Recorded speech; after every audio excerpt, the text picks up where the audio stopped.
Revanth sir, ఓ Revanth sir, ఏడున్నావు sir నువ్వు? మా గొంతులు ఎండిపోతున్నాయి. దూపు అవుతుందంటే ఈయనొస్తలేదా? వామ్మో, ఎన్నెన్ని మాటలు అంటున్నారో చూస్తున్నావా సారు? జనాలను ఎవ్వరిని కలిదిచ్చినా ఏదో ఒక గోస చెప్తున్నారు.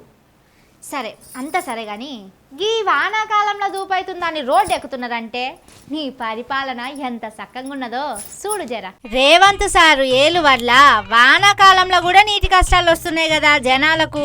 ఏడలేని చిత్రాలన్నీ సారు చేతుల మీదగానే అవుతుంటాయి. కేసీఆర్ సారు ఏలు వల్ల నీళ్ల కష్టం లేకుండా చూసుకున్నాడు.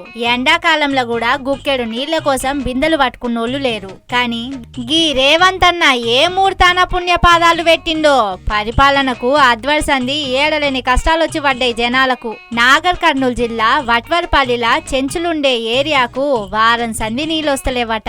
ఎవ్వరిని అడిగినా మాకే మెరక అన్నట్టు చేస్తున్నారట. ఈ గేమ్ ఇయ్యాలనో తెలియక రోడ్డెక్కిర్రు.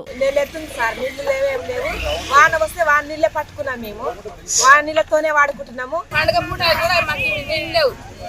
పొద్దుకు పనికి వచ్చి వాన వస్తే వాన నీళ్ళతో మేము తాగుతున్నాం. మా చెంచు కాయలనే పట్టించుకుంటున్నారు. మా చెంచులే లేరు అనుకుంటారు.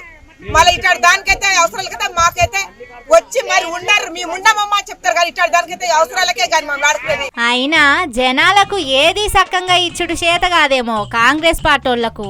అరిసి గీ పెట్టిందాక ఏడిపిచ్చుడే ఉన్నది కదా.